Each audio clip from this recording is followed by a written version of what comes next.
தேவனுக்கே மகிமை உண்டாவதாக. இந்த புதிய நாளிலும் கர்த்தர் நமக்கு தரும் ஆறுதலின் மன்னா.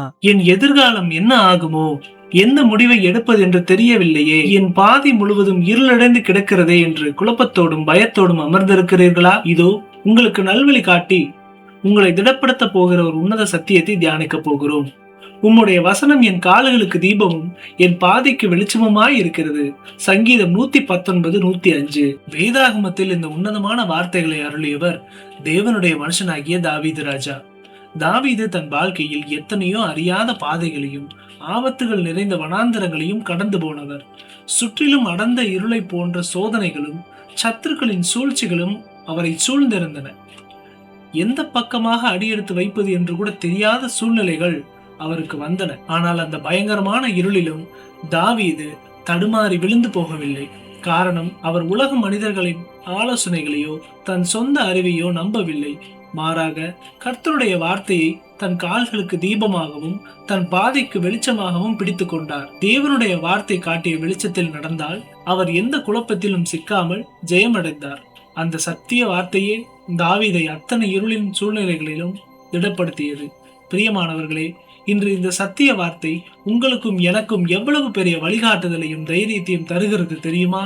இன்று உங்கள் வாழ்க்கையில் வேலை வாய்ப்பு, குடும்ப முடிவுகள், எதிர்கால திட்டங்கள் போன்ற காரியங்களில் இருள் சூழ்ந்தது போல தோன்றலாம். அடுத்து என்ன செய்ய போகிறேன் என்று தெரியாமல் நீங்கள் தடுமாறி கொண்டிருக்கலாம். ஆனால் வேதாகமம் நமக்கு தரும் சத்தியம் என்னவென்றால், நம்முடைய இயேசுவின் வார்த்தை என்றுமே மாறாத பேரொளியாய் இருக்கிறது. இருள் நிறைந்த இந்த உலகத்தில் நீங்கள் தவறான பாதையில் போய்விடாதபடிக்கு இயேசுவின் கிருபையுள்ள வார்த்தைகள் உங்களுக்கு வெளிச்சம் தரும். தினமும் அவருடைய வார்த்தையை தியானிக்கும் போது அது உங்கள் கால்களுக்கு தீபமாய் இருந்து ஒவ்வொரு அடியையும் பாதுகாப்பாக வைக்க உதவும். மனிதர்களின் வார்த்தைகள் உங்களை வழிகெடுக்கலாம், ஆனால் இயேசுவின் வார்த்தை உங்களை ஒருபோதும் இடற பண்ணாது.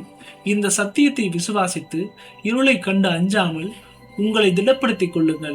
அவருடைய தெய்வீக சமாதானம் இன்று உங்கள் இருதயத்தை ஆளுகை செய்யட்டும். கண்களை மூடி ஜெபிப்போமா? எங்களை அதிகமாய் நேசிக்கும் அன்பின் பரலோக தகப்பனே, இதோ என் பாதை இருளடைந்து கிடக்கிறதே, என்ன செய்வதென்றது கூட தெரியாத நிலை இருக்கிறதே என்று குழப்பத்தோடும் பாரத்தோடும் இந்த வீடியோவை பார்த்து கொண்டிருக்கிற உம்முடைய பிள்ளைகளை உமது கரத்தில் ஒப்புக் கொடுக்கிறப்பா. இவர்களுடைய வாழ்க்கையில் இருக்கிற எல்லா இருள்களும் குழப்பங்களும் இயேசுவின் வல்ல நாமத்தில் நீங்குவதாக.